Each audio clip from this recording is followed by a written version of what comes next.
शिवे. माझ्या शाळेचे नाव जिल्हा परिषद प्राथमिक शाळा शेटवस्ती. मी इयत्ता 3री मध्ये शिकत आहे. माझ्या गोष्टीचे नाव आहे वनवा आणि ती. गडचिरोली जिल्ह्यामध्ये परसरवाडी नावाचे गाव आहे. गाव जंगल, नदी, नाली व डोंगरांनी वेढलेले आहे.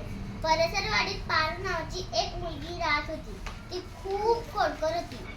पारूला आई वडील नव्हते. ती आजीकडे राहायची. आजीची गवताची झोपडी होती. पारू आजीला कामात मदत करायची. गावात शाळा होत्या. त्या शाळेत पारू 3रीत शिकत होती. तिला शाळेचा खूप कंटाळा यायचा. तिला अभ्यासाची आवड नव्हती. ती बाहेरच खोडकरपणा करत फिरायची.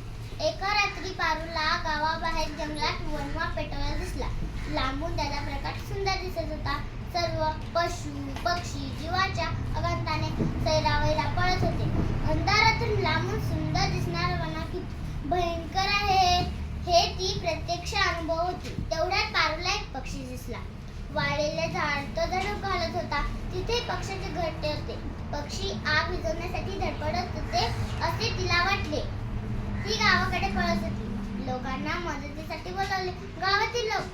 गावातील लोकांनी वनवा विझवला. पारूच्या धाडसाने कौतुक झाले. शाळेने तिचा सत्कार केला.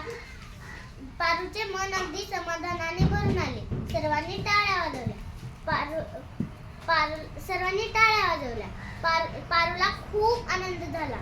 पारूने दाखवलेल्या धाडसाने शाळेतल्या शिक्षकांनी तिला एक पुष्पगुच्छ दिला. आता पारू रोज शाळेत येऊ लागली. गाणी कथा ऐकू लागली. लिहायला वाचायला शिकू लागली. धन्यवाद.